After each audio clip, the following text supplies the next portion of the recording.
Hoje vamos falar sobre o livro A Glorificação, do Dr. Norberto Kepp. Estávamos estudando sobre a inveja universal e a teomania. Vamos dar continuidade. O ser humano não é o que pensa. Ainda bem porque, se fosse assim, ele seria uma verdadeira catástrofe. Portanto, nossa megalomania nos é prejudicial nos dois sentidos. Quanto ao próprio ato de esconder a realidade, que é muito maior do que podemos imaginar, cegando-nos para toda beleza e bondade que existem, e impedindo-nos, ao mesmo tempo, de usufruir o que é realmente fundamental e básico. Vivemos na fantasia, na irrealidade, sem sentir profundamente aquilo que Deus nos oferece. O século XX apresentou-se com um aspecto tenebroso. Tivemos 2 guerras mundiais e estamos no perigo de uma terceira, que seria a última. Temos um aumento impressionante de crimes, sequestros, roubos e delinquências de toda espécie. As grandes florestas estão sendo dizimadas, os rios e mares poluídos. Estamos em perigo de perecimento pelos próprios alimentos que plantamos e pelas carnes e peixes que comemos, envenenando-os antes. Então existe alguma coisa de muito errado na civilização atual. E essa coisa errada vem no pensamento do ser humano, que por força quer pensar que qualquer perigo será dominado a tempo. A isso eu chamei de teomania, isto é, a ideia de que teríamos o poder de deuses. No momento em que quisermos, por um passe de mágica, colocaríamos cada coisa no seu lugar, mas não é assim. O homem é uma criatura que deve se submeter a Deus, apenas a Deus. Continuaremos na próxima aula este livro, que é excelente.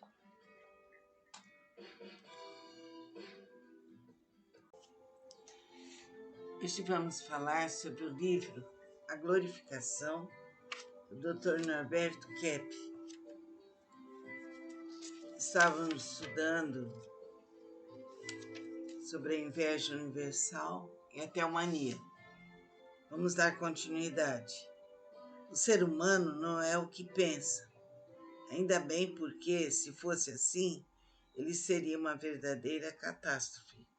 Portanto, nossa megalomania nos é prejudicial nos dois sentidos. Quanto ao próprio ato de esconder a realidade, que é muito maior do que podemos imaginar, cegando-nos para toda beleza e bondade que existem, e impedindo-nos, ao mesmo tempo, de usufruir o que é realmente fundamental e básico. Vivemos na fantasia, na irrealidade, sem sentir profundamente aquilo que Deus nos oferece. O século XX apresentou-se com um aspecto tenebroso. Tivemos 2 guerras mundiais e estamos no perigo de uma terceira, que seria a última. Temos um aumento impressionante de crimes, sequestros, roubos e delinquências de toda espécie. As grandes florestas estão sendo dizimadas, os rios e mares poluídos. Estamos em perigo de perecimento pelos próprios alimentos que plantamos e pelas carnes e peixes que comemos, envenenando-os antes. Então existe alguma coisa de muito errado na civilização atual. E essa coisa errada vem no pensamento do ser humano, que por força quer pensar que qualquer perigo será dominado a tempo. A isso eu chamei de teomania, isto é, a ideia de que teríamos o poder de deuses. No momento em que quisermos, por um passe de mágica, colocaríamos cada coisa no seu lugar, mas não é assim. O homem é uma criatura que deve se submeter a Deus, apenas a Deus.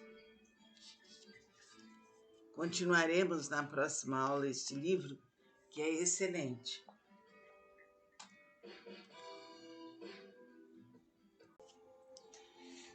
Hoje vamos falar sobre o livro A Glorificação, do Dr. Norberto Kepp. Estávamos estudando sobre a inveja universal e a teomania. Vamos dar continuidade. O ser humano não é o que pensa. Ainda bem porque, se fosse assim, ele seria uma verdadeira catástrofe. Portanto, nossa megalomania nos é prejudicial nos dois sentidos. Quanto ao próprio ato de esconder a realidade, que é muito maior do que podemos imaginar, cegando-nos para toda a beleza e bondade que existem, e impedindo-nos, ao mesmo tempo, de usufruir o que é realmente fundamental e básico. Vivemos na fantasia, na irrealidade, sem sentir profundamente aquilo que Deus nos oferece. O século XX apresentou-se com um aspecto tenebroso. Tivemos 2 guerras mundiais e estamos no perigo de uma terceira, que seria a última.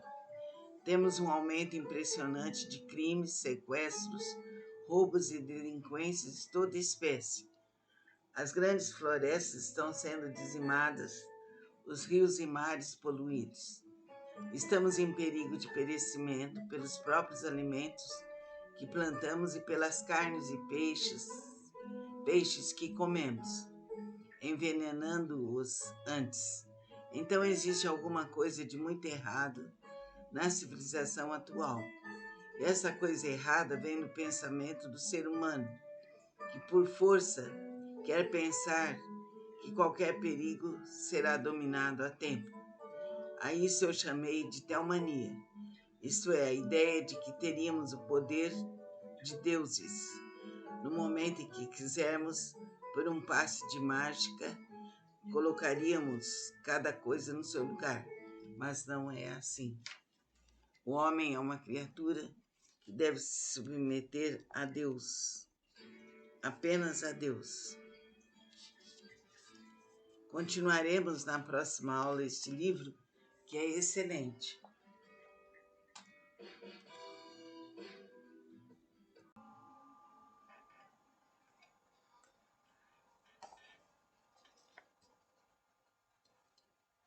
Vamos continuar agora lendo o livro do Dr. Norberto Kepp, A Glorificação. Esse livro aqui é muito importante. A inveja universal e a teomania. Freud já havia dito sobre o magno problema de inveja nas psicopatologias graves. Melanie Klein trabalhou toda a sua vida sobre tal base. No entanto, nenhum deles abordou o seu aspecto mais importante, que é a inveja de Deus, através da qual o ser humano tenta acreditar que a realidade é ruim, só porque tem raiva de toda a maravilha que existe na verdade. Por causa dessa atitude, fecha os olhos, tornando-se alienado e inconsciente. E esta é sua única doença. A doença é o ato de rejeitar a vida, taxando-a de má é a atitude de negar a verdade, vendo-a como negativa. É o desejo de alterar a realidade, acreditando-a prejudicial, devido à enorme inveja que temos do Criador. Desse modo, queremos tomar o seu lugar, substituindo o que é pelo fictício, entrando pela mais terrível angústia que poderia haver. Se fôssemos gratos ao que é verdadeiramente bom, seríamos felizes. Destruímos constantemente tudo que é são em nós, porque isso não foi criado pela nossa própria decisão. Não somos vítimas de problemas, mas nós é que os fazemos. E depois lançamos a culpa em fatores alheios à nossa vontade. A própria civilização, pouco a pouco, tomou cores cada vez mais megalômanas, colocando-se numa situação perigosa. Todos os pensadores modernos passaram a desejar ser os mentores de todas as coisas e até da própria vida. Tal evidência é muito clara na filosofia existencialista. Por exemplo, Kierkegaard fala que não existem quaisquer razões lógicas que obriguem o homem a optar por esta ou aquela forma de vida. Ele sempre falou que o homem pode escolher ou não o religioso, o ético, o estético, mas jamais que deve alguma coisa. Dentre todas as orientações filosóficas, o pensamento existencialista é que reflete melhor a realidade do homem, porque examina o que ele fez com sua própria vida, transformando-se num ser sui generis.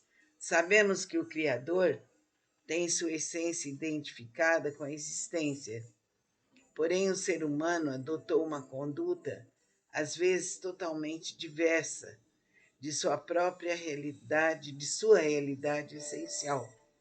Desse modo, ele se tornou um ente semelhante às atitudes que tomou, dividindo-se em duas partes: o real, a real abafada e a artificial incentivada.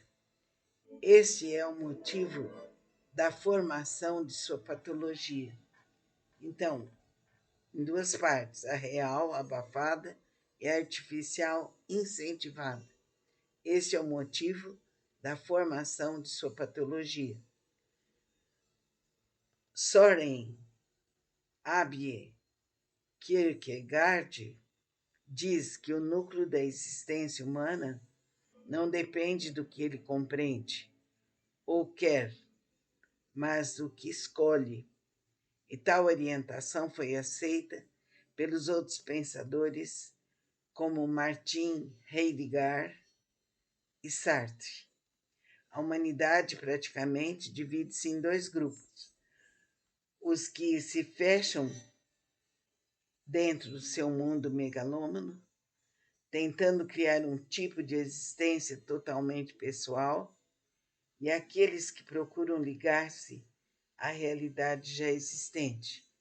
Os primeiros se colocam como donos de tudo, procurando usufruir o máximo do material, e os outros adotam uma atitude de submissão à verdade. O ser humano não é o que pensa, ainda bem porque, se fosse assim, ele seria uma verdadeira catástrofe. Portanto, nossa megalomania nos é prejudicial nos dois sentidos: quanto ao próprio ato de esconder a realidade, que é muito maior do que podemos imaginar, cegando-nos para toda beleza e bondade que existem, e impedindo-nos, ao mesmo tempo, de usufruir o que é realmente fundamental e básico.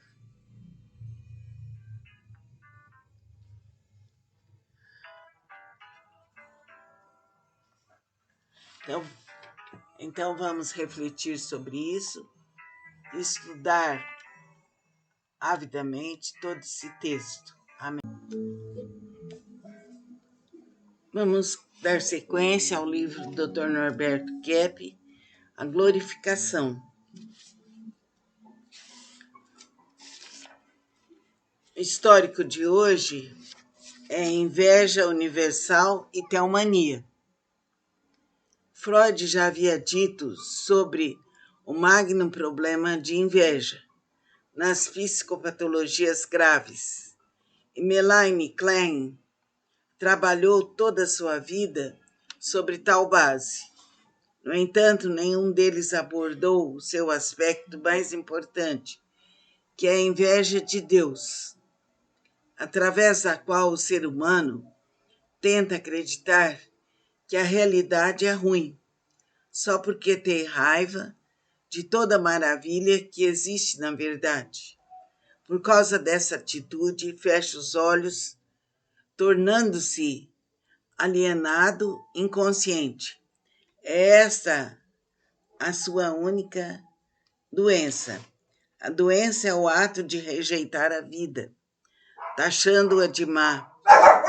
É a atitude de negar a verdade, vendo-a como negativa. É o desejo de alterar a realidade, acreditando-a prejudicial devido à grande e enorme inveja que temos do Criador. Desse modo, queremos tomar o seu lugar, substituindo o que é pelo fictício, entrando pela mais terrível angústia que poderia haver. Se fôssemos gratos ao que é verdadeiramente bom, seríamos felizes.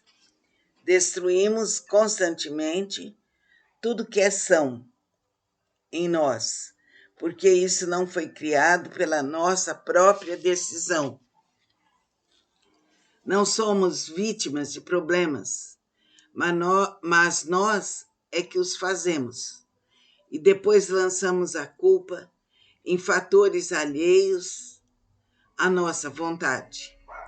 A própria civilização, pouco a pouco, tomou cores cada vez mais megalômanas, colocando-as numa situação perigosa. Todos os pensadores modernos passaram a desejar ser os mentores de todas as coisas e até da própria vida. Tal evidência é muito clara na filosofia existencialista. Por exemplo,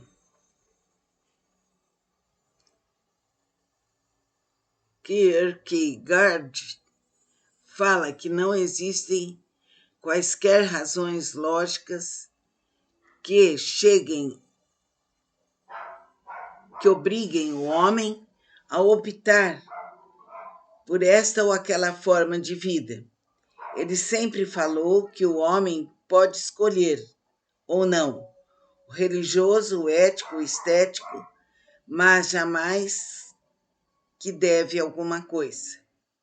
Dentre todas as orientações filosóficas, o pensamento existencialista é que reflete melhor a realidade do homem.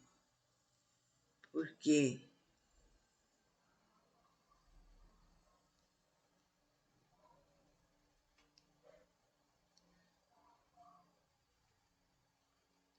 examina o que ele fez com sua própria vida, transformando-se num ser sui generis.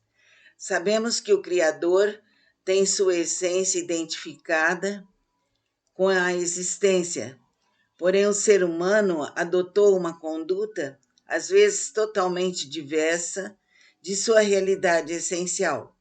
Deste modo, ele se tornou um ente semelhante às atitudes que tomou, dividindo-se em duas partes, a real, a abafada, e a artificial, incentivada. Esse é o motivo da formação de sua patologia. Soren Kierkegaard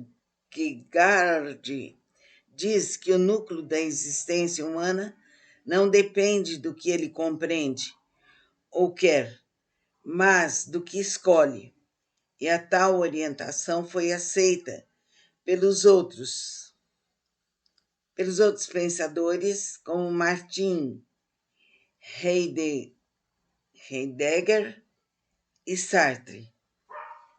A humanidade praticamente divide-se em dois grupos: os que se fecham dentro do seu mundo megalômano, tentando criar um tipo de existência totalmente pessoal, e aqueles que procuram ligar-se à realidade já existente.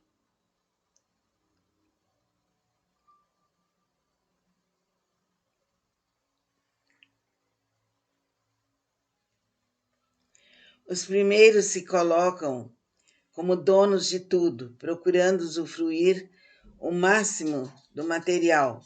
Os outros adotam uma atitude de submissão à verdade. O ser humano não é o que pensa. Ainda bem porque, se fosse assim, ele seria uma verdadeira catástrofe. Portanto, nossa megalomania nos é prejudicial nos dois sentidos. Quanto ao próprio ato de esconder a realidade, que é muito maior do que podemos imaginar, cegando-nos para toda beleza e bondade que existem, e impedindo-nos, ao mesmo tempo, de usufruir o que é realmente fundamental, o básico. Então, nesse momento,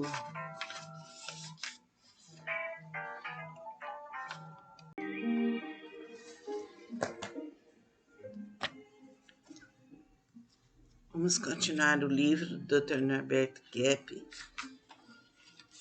Glorificação. Vamos falar hoje da inversão na página 16.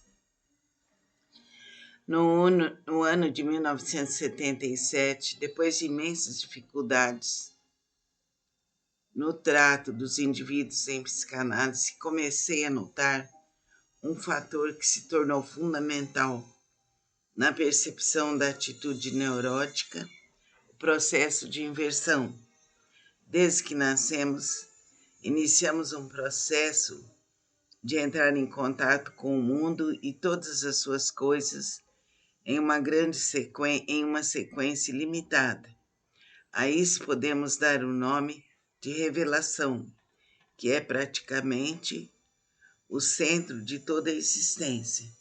No entanto, o homem fez uma inversão em seus conceitos, principalmente sobre a vida, a verdade, querendo vê-las como algo iníquo para si mesmo e passando mesmo a acreditar que seriam produtoras de grande sofrimento. Deus nada criou deste modo, ditar que seriam produtoras do grande sofrimento. Deste modo, criou um sistema social invertido, seja no âmbito político, econômico, etc., que se tornou um pesado fardo para si mesmo. A inversão que o ser humano realiza é sempre em relação à verdade, não a aceitando. Isso acontece toda vez que negamos, omitimos ou alteramos a realidade. Queremos pensar que para permanecer no bem, teremos de sofrer os açoites da realidade, como se ela fosse um castigo imposto pela vida sobre nós. Tentamos pensar ainda que o mundo precisa de nós, que a humanidade perderia muito com a nossa morte.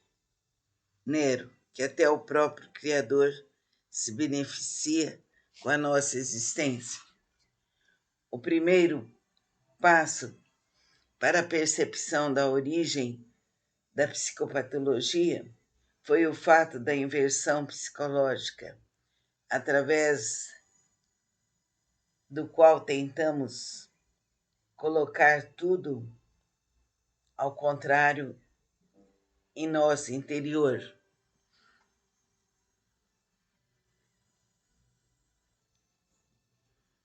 A fantasia excelente, a realidade nociva, o amor um prejuízo, o ódio um bem, a paciência um desgaste e a intolerância o progresso, etc. A própria ciência da psicopatologia nasceu invertida. Por causa disso, aliás, como todas as outras coisas da civilização, porém ela está conseguindo o que as outras não conseguiram: corrigir-se por si mesma.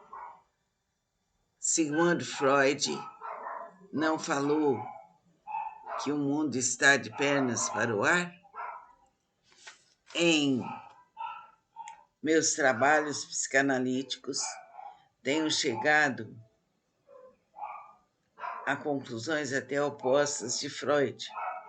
Por exemplo, não é o elemento recalcado o culpado pela neurose, mas a atitude do indivíduo em tentar reprimi-lo.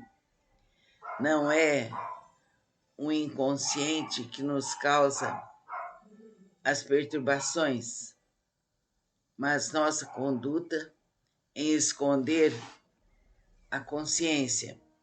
Não é o uso da libido o caminho para o próprio desenvolvimento, mas justamente a independência é ele. Estou mostrando que, sem o uso correto da dialética, não conseguiremos perceber a inversão. Por exemplo, somente um indivíduo profundo poderá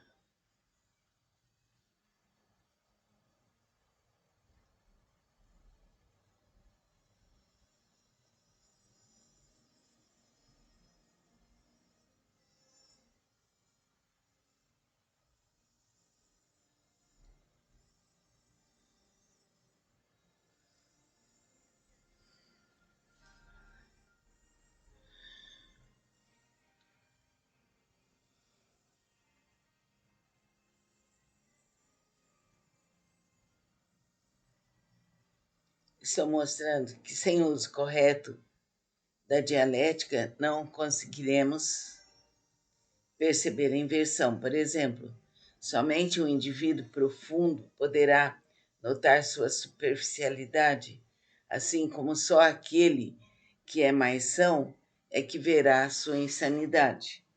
A inversão acontece tanto na projeção da insanidade, na sanidade, como na colocação da sanidade na insanidade. Exemplificando, ninguém pode ser alegre com a doença. No entanto, coloca na visão de suas dificuldades, que é a sanidade, o motivo de sua moléstia, sendo essa atitude a única chave essencial possível para resolver seus problemas. Neguemos ou não, estamos sempre diante de um sentimento de prejuízo perante a vida, que nos serve de consciência para ver a atitude de negação, omissão ou alteração que lhe fazemos constantemente. Porém, colocamos fora na existência o que realizamos contra, porque ela é o maior espelho que temos, da mesma forma que queremos ver Deus como beleza que existem, colocando nele tudo que fazemos de errado. O fato mais importante no processo de conscientização é a total inversão que fazemos, querendo crer que o ato de ver causa-nos prejuízo. Tal ideia ocorre devido à oposição sistemática que fazemos contra a realidade, pretendendo substituí-la pela nossa imaginação. E como a consciência é a voz da realidade, a voz de Deus, como diz o povo, nós a desprezamos. Queremos crer que somos os doadores de tudo o que existe de bom, de maneira que o próprio Criador seja beneficiado pelo que fantasiamos. Não há problema algum que nos cause dano. mas todo perigo está em nossa atitude de não querer ver o que existe, colocando em seu lugar a fantasia que criamos. Passamos tão rápido pelo tempo que cada minuto, cada ação, cada semente, cada sentimento bom, não aproveitado, é a própria vida perdida. O que temos atual, afinal de contas, de disponível é o tempo, pois, na essência, somos imodificáveis. Estamos assistindo ao desmoronamento da maior fantasia que o ser humano elaborou em sua existência, a perenidade do elemento material. Todo grupo de indivíduos que sempre usou das riquezas físicas para se aliear da verdadeira realidade está atarantado. Felizmente, grande parte da humanidade tem uma concepção diferente e esse grupo silencioso é que vem conservando a humanidade em algum equilíbrio. O ser humano trocou a verdade por sua fantasia, Deus por sua imaginação, querendo crer agora que o infinito está no que pensa. Deste modo, pensando que o petróleo, as florestas são inacabáveis, eles o seriam, como se a fantasia fosse onipotente e a realidade medíocre. O Criador deveria ser pequeno e o homem incomensurável. Devido à descoberta que realizei sobre a inversão psíquica, tenho possibilidade agora de notar a tremenda confusão que fazemos entre as nossas atitudes e a própria verdade. Façamos na imaginação de que o Criador age mais ou menos como nós, com um pé na realidade e outro nas negociações do momento, procurando esquecer sua condição de perenidade. Desse modo, queremos um eterno volúvel. Estou dizendo que Deus não está sentado em um trono com um livro na mão para estudar caso por caso. Ele é a beleza pura, a magnificência total. Nós é que giramos ao redor disso do modo que nos permitimos.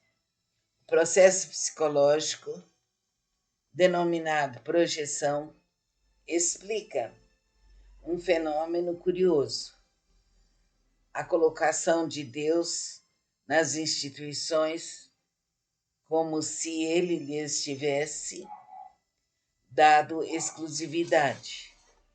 Assim sendo, fizemos um hiato desnecessário entre nós e a verdade, criando um fosso aparente entre o mundo e o Criador. Teoricamente, todos sabemos que qualquer coisa que exista pertence à verdade, porém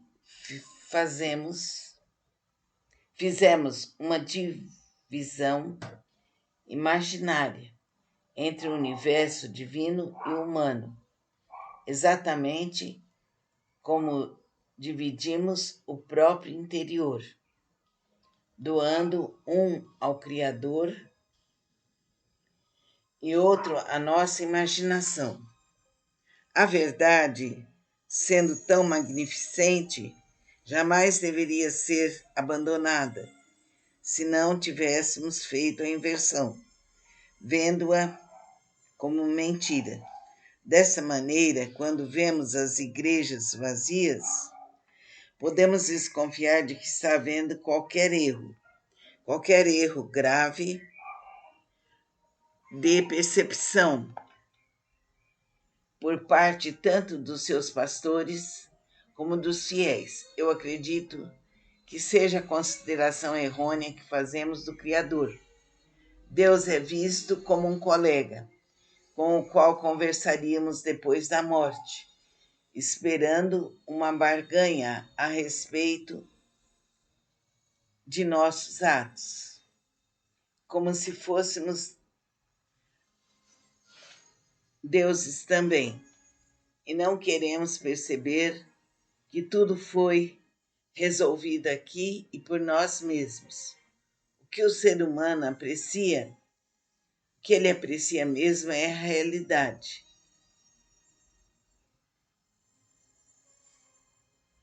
Ele pensa muitas vezes que prefere a fantasia devido à inversão que faz.